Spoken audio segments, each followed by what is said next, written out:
भगवान शिव, शिव मतलब जिसका शव नहीं है, शव माना शरीर, जिसका शरीर नहीं है, जिसका शरीर होता है उसको जन्म लेना पड़ता है और उसकी मृत्यु होती है। लेकिन शिव, शिव को शरीर नहीं है, उनका शव नहीं है जो उनको जन्म लेना पड़े और फिर उनकी मृत्यु हो। क्योंकि अगर भगवान ही जन्म मृत्यु के चक्र में आ गया तो हमको कौन बचाएगा। इसलिए इस संसार के अंदर जितने भी ज्ञानी पुरुष इस धरा के ऊपर अवतरित हुए या आए, उन्होंने साकार रूप से भगवान को देखा, लेकिन भगवान जो है वो निराकार है। भगवान इनविजिबल है। इनविजिबल समझते हैं, अदृश्य, उनको कोई भी देख। गीता पढ़ी होगी आपने, गीता में लिखा है कि तुम मुझे इन चरम चक्षुओं से नहीं देख सकते। चरम चक्षु माने चमड़े के नेत्र, इनसे नहीं देख सकते। तुम्हें देखने के लिए दिव्य नेत्र चाहिए। भगवान को हम दिव्य नेत्र से देखते हैं। ज्ञान का तीसरा नेत्र जो भगवान शिव के पास ही है और उसका ज्ञान भी उन्हीं के पास है, वही आकर हमको ये तीसरा नेत्र देते हैं। और इस तीसरे नेत्र के द्वारा जब हम इस सुंदर सी सृष्टि को देखना शुरू करते हैं तो सब अपने लगते हैं। अभी हम कौन सी आंखों से देख रहे हैं? हम बहुत दूर से आए, दिल्ली से यहाँ पे आए हैं। हम यहाँ किसी को नहीं जानते, आपसे हमारा कोई रिलेशन नहीं है, हमारा आपसे कोई रिलेशन। आपने पहले कभी मुझे देखा? मैंने कभी आपको देखा? लेकिन मैं आया, किसने भेजा? उसने भेजा।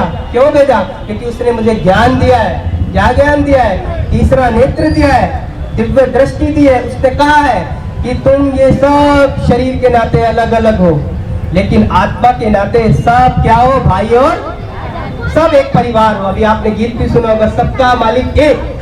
फिर क्यों बटा हुआ संसार है? और सच पूछो तो ये सारी दुनिया अपना ही परिवार है कि नहीं है? लेकिन आपके जन्म देने वाले माता पिता अलग हैं, लेकिन हम सबका जीवन दाता एक ही है। जन्मदाता अलग अलग है, लेकिन जीवन दाता सबको भेजने वाला वो एक ही है। सब आत्माओं का पिता जो हमको बहुत प्यार करते हैं, बहुत हमारी केयर करते हैं, क्योंकि हम जब भी दिल से उनको याद करते हैं वो हमारे साथ होते हैं। उसको अनुभव वही कर सकता है जिसने उससे अगाध प्रेम किया हो, सच्चा प्रेम किया हो, दिल से प्रेम किया हो। हम प्रेम करते हैं ईश्वर को, लेकिन अपने स्वार्थ के लिए प्रेम करते हैं। जब जरूरत होती है तो भगवान के पास पहुंच जाते हैं, और जब जरूरत निकल जाती है तो फिर तू कौन और मैं कौन। लेकिन जो सच्चे प्रेमी होते हैं, सच्चे जो जिनको इश्क होता है ईश्वर से, सच्ची मोहब्बत, सच्चा प्रेम जिसको होता है, जैसे मीराबाई, सुदामा जी, ये कौन थे? इनको सच्चा प्रेम था ईश्वर से, और ईश्वर ने हमेशा इनकी लाज बचाई। क्या हम जब दुखी होते हैं भगवान आता है? आप बताओ, आता है? क्यों नहीं आ रहा? भगवान के दर पे ऐसे बहुत सारे लोग हैं दुनिया के अंदर आज की डेट में। अभी अगर आप देखने जाएंगे तो फुटपाथ पर पड़े, उनको खाने के लिए रोटी भी नहीं है, लेकिन हम भगवान के दर पे बैठे कितने खुश नसीब है कि नहीं? बजाओ ताली अपने लिए, खुश नसीब हो के नहीं हो? ये हमको सिखाता है भगवान। जब आप ब्रह्मा कुमारी के साथ जुड़ जाते हैं और आप जब क्लास करने लगते हैं, जो हमारे वहाँ क्लास होता है, उसको करने के बाद आपको ऐसी ऐसी चीजें सीखने को मिलती है, आप हर पल को जीना शुरू कर देते हैं। एक होता है जीवन को काटना और एक होता है जीवन को जीना। जीवन काटते पशु भी हैं, लेकिन जीवन जीते कौन है? मनुष्य। क्योंकि मनुष्यों के पास एक बहुत सुंदर चीज है, वो है बुद्धि, समझने के लिए, और जानवरों के पास नहीं है। क्योंकि भगवान के अभी थोड़े दिन पहले ही महावाक्य थे, शायद आपने सुने हो। भगवान ने कहा कि किसी ने, बैल ने अगर किसी को मार दिया तो उसके लिए कोई कानून नहीं है, कोई उसके लिए जेल नहीं है, कोई उसको सजा नहीं है। लेकिन अगर एक मनुष्य किसी को मार दे तो उसके लिए जेल भी है, सजा भी है, और क्या है? कैद भी है, उसको दुख भी होगा, कष्ट भी होगा। लेकिन बैल को तो कौन ज्यादा वो है? आप बताओ, इंसान या जानवर? इंसान ज्यादा समझदार है। तो इसलिए आप जब वहां जाना शुरू करते हैं, ब्रह्मा कुमारी सेंटर पे जब जाना शुरू करेंगे आप, वहाँ इमीडिएट तो कुछ नहीं होता, लेकिन थोड़े थोड़े दिन में आप देखेंगे आपकी ज़िंदगी में फ़र्क आने लगेगा। आपको एक पॉजिटिव वाइब्रेशन मिलने शुरू हो जाएंगे, पॉजिटिव विचार चलने शुरू हो जाएंगे। है ना। और जो व्यक्ति जितना पॉजिटिव सोचता है वो उतना ही खुश रहता है। उसका चेहरा कैसा मिलेगा हमेशा? जो पॉजिटिव सोचेगा, आप बताओ उसका चेहरा कैसा मिलेगा? है, बताओ बहन जी, कैसा मिलेगा? चमकता हुआ, हंसता हुआ। चमकता हुआ और हंसता हुआ। तो अपना चेहरा देखो, चमक रहा है? चमक रहा है? किस किस का चमक रहा है?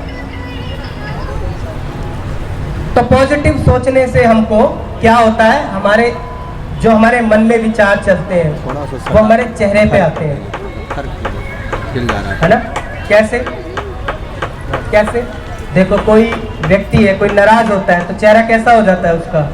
करके दिखाओ। माताओं बहुत जल्दी नाराज हो जाती है माताएं। तो नाराज होता है तो कैसा चेहरा बनाते हो आप लोग? बना के दिखाओ। है, कैसा चेहरा बनाते हो नाराज होते हो तो?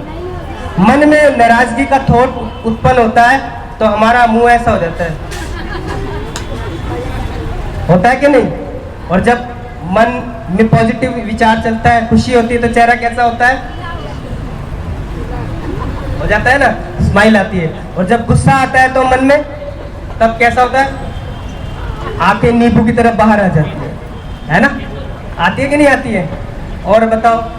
और जैसे जैसे मन में विचार चलेंगे वैसा वैसा आपका चेहरा होता जाएगा। जैसे जैसे आप योग करेंगे, ध्यान करेंगे, मेडिटेशन करेंगे, जो सिखाया जाता है हमारे यहाँ, उससे क्या फायदा होगा आपको? उससे फायदा ये होगा, आपके अंदर एक शक्ति आएगी। कौन सी शक्ति? परखने की। आप चेहरा देख के परख लोगे ये व्यक्ति कैसा है। समझ रहे हो बात? बहुत गहरी बात है ये। चेहरा देख के आपको पता लग जाएगा ये व्यक्ति, हाँ। अगर आपको किसी व्यक्ति को परखना है तो क्या कसौटी होती है उसकी, बताओ? किस पैमाने पे आप उसको देख सकते हैं कि ये व्यक्ति अच्छा है या नहीं है? बताओ। आप तो सारे मेरे से उम्र में ज्यादा बैठे हो, कैसे पता लगता है? अगर कोई व्यक्ति आपसे आंखें मिला के बात कर रहा है तो आप समझ लेना कि ये व्यक्ति राइट है। ये व्यक्ति अगर आपसे कोई आंखें नहीं मिला रहा, आंखें मिला के बात नहीं कर रहा, ऐसे से कर रहा है, ऐसे कर रहा है, ऊपर देख रहा है, नीचे देख रहा है, तो समझ जाना वो व्यक्ति आपके साथ फ्रॉड करने वाला है। समझ रहे हो? जैसे कई बार कोई व्यक्ति हमारे घर पे आता है, बहन जी मेरे को इतने रुपयों की जरूरत है ना। अगर आपकी आंखों में आंख मिला के उससे बात की और आपसे रुपए लिए तो समझ लेना वो वापस करेगा। आजकल ये धोखा बहुत ज्यादा हो रहा है लोगों के साथ। पैसे ले जाते हैं फिर देते नहीं है, फिर फोन करो तो फोन ही नहीं उठाते। हो रहा है कि नहीं सबके साथ? ये क्यों हो रहा है? तो परखने की कसौटी है। ये आपके अंदर तब आएगी जब आप मेडिटेशन करेंगे। जब आप मेडिटेशन करते हैं तो सबसे पहला ध्यान जो आपका खिंचता है वो अपने ऊपर खिंचता है। ध्यान एक ऐसी अवस्था है जिससे आप अपने ऊपर ध्यान देना शुरू करते हैं। समझ रहे हो?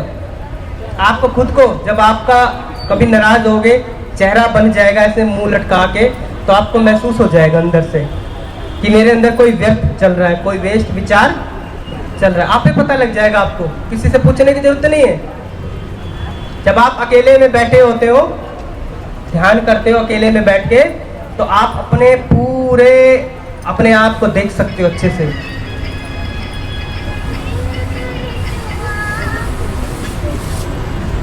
तो आप में से कौन कौन चाहता है कि हम हमेशा धोखे से बचे रहें, कोई हमारे साथ फ्रॉड ना करे? इसको ना एयरप्लेन मोड करते हैं, एयरप्लेन लगा दो।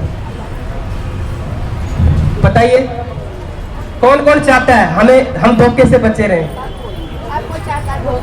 सारे, कुछ कुछ नहीं चाहते। देखो, जो इतना चाहते इतना हाथ उठाओ, और जो इतना चाहते इतना, और जो पूरा चाहते हैं तो पूरा हाथ उठा के दिखाओ। सभी बचना चाहते हैं, क्योंकि आज की दुनिया पे कदम कदम पे जो व्यक्ति हैं वो सब धोखे देने वाले हैं, धोखा देने वाले हैं। लेकिन आपको धोखे से आप खुद को बचा सकते हो अगर आपके पास नॉलेज है, और आपके पास अगर राइट नॉलेज है तो आप धोखे से बच सकते हो। और आपके पास अगर आप मेडिटेशन करते हो, दो चीजें हैं सिर्फ, एक नॉलेज और एक योग, मेडिटेशन। ये दो चीजें जो अपनी जिंदगी में डाल लेता है। जैसे आप देखो, सोते भी हो रात को, सुबह उठते भी हो, किचन का काम भी करते हो, खाते भी हो, घूमने भी जाते हो, सारे काम करते हो ना। इसी तरह अगर आप अपने जीवन में ये दो चीजें डाल लेते हैं, डेली ज्ञान सुनना, पॉजिटिव विचार, और डेली योग ध्यान अगर आप करते हैं, इसको भी अपने जीवन का हिस्सा बना लेते हैं, मैं आपको 100% गारंटी से कह सकता हूं कि आपको ना कोई धोखा दे सकता है, ना आपके साथ कोई गलत व्यवहार कर सकता है, ना आपके साथ कोई भी कुछ भी नहीं होगा, क्योंकि उसमें हमारा पूरा ध्यान 100% फोकस हमारे ऊपर हो जाता है। जब हम अपने आप को देखना शुरू कर देते हैं तो दूसरे को देखना सहज हो जाता है। अभी दुनिया क्या कर रही है? दुनिया दूसरों को देख रही है, इसके घर में क्या है, इसने क्या पहना है, ये क्या खा रहा है ना। यहाँ पे भी कई बहनों ने देखा होगा, कोई अच्छी माता जी साड़ी पहन के आई होंगी तो आधी से ज़्यादा ने देखा होगा इसकी साड़ी बड़ी अच्छी लग रही है, फिर पूछेंगी कहाँ से लाए हो, मैं भी लेके आऊँगी। माना हमारा फोकस कहाँ है? दूसरे के ऊपर, दूसरे पे फोकस है हमारा, हमारे ऊपर फोकस नहीं है मैं कितनी अच्छी लग रही हूँ। हमारा फोकस कहाँ है? ये कितनी अच्छी लग रही है, इसके पास से कहाँ से आया है ना, ये कहाँ से खरीद के लाई है, ये दिमाग में चलता है। लेकिन जब आप ध्यान करते हैं, आप जब ज्ञान सुनते हैं, पॉजिटिव विचार सुनते हैं, आपका पूरा फोकस अपने ऊपर आ जाता है। आप जब फोकस अपने ऊपर आएगा तो आप खुश रहेंगे। चाहते हो ना खुश रहना? खुश वही व्यक्ति रह सकता है जिसका पूरा ध्यान अपने ऊपर हो। समझ रहे हो? फोटो तो खींच रहे हैं हम अपनी फोन में, लेकिन देख के दूसरे को जल रहे हैं, ये ज्यादा सुंदर लग रही है मेरे से, है ना। फोटो हम अपनी खींच रहे हैं, अपनी फोटो से इतना प्यार नहीं है, दूसरे के पास क्या है उससे हमको ज्यादा प्यार है, उस पर ज्यादा ध्यान है हमारा। इसीलिए आप जब योग करते हैं, मेडिटेशन करते हैं, आपका फोकस आपके ऊपर हो जाता है, आप अपनी जिंदगी जीने लगते हैं, आप खुश रहना सीख जाते हैं, आप संतुष्ट रहना सीख जाते हैं, दूसरों को देना सीख जाते हैं। क्योंकि हम इसलिए बता रहे हैं कि हम जब हम ज्ञान में नहीं आए थे उससे पहले हम भी ऐसे ही थे। जब हम नहीं जुड़े थे ब्रह्मा कुमारी से तो हम भी ऐसे ही थे, लेकिन जब हमें ज्ञान मिला और हमने योग करना शुरू किया, मेडिटेशन करना शुरू किया, तो पूरा फोकस कहाँ आ गया? हमारे ऊपर आ गया। हम क्या कर रहे हैं?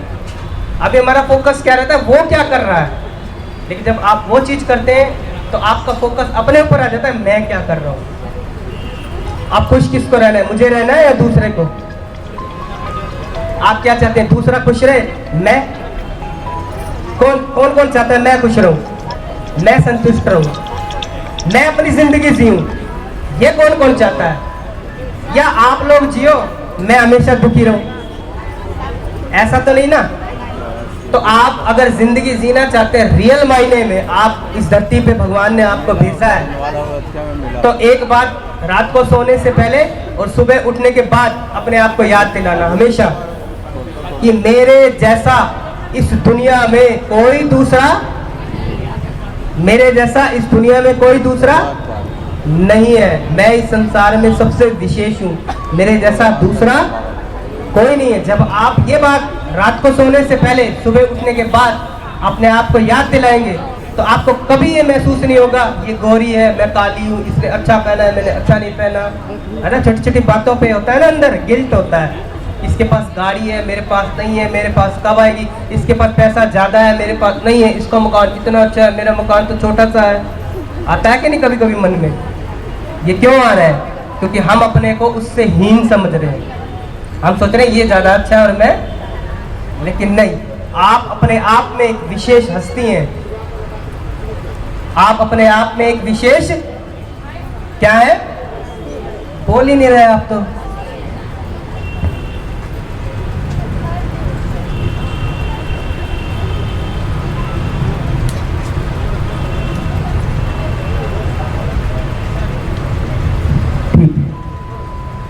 तो अभी हम सभी इतना जो सुंदर ये भगवान ने हमको अवसर दिया है, इतना सुंदर मेला आपके शहर में लगा हुआ है, इतना सुंदर टेंट की व्यवस्था, इतनी सुंदर बैठने की व्यवस्था, इतनी सुंदर, देखिए शिवलिंग कितना सुंदर है ना। और सबसे सुंदर कौन लग रहा है इस पंडाल में, आप बताओ? कौन लग रहा है बताओ, सबसे सुंदर कौन लग रहा है? हैं? अरे हम लग रहे हैं, हम नहीं होते तो शिव बाबा क्या करेगा? सबसे सुंदर कौन है? हम है तो शिव है, और शिव है तो हम है। हमारे बिना शिव कुछ नहीं, और शिव के बिना हम कुछ नहीं है। हम भी अपने आप में कुछ है, उसके बच्चे जो है कुछ विशेष है हम भी। तो अभी हम सब विशेष विशेष बाबा के बच्चे, भगवान के बच्चे क्या करेंगे? नारियल फोड़ेंगे, इस सुंदर से कार्यक्रम की शुरुआत करेंगे। उसके बाद में दीप प्रज्वलित होगा, और दीप प्रज्वलित होने के बाद में सबको प्रवचन भी होंगे थोड़े से,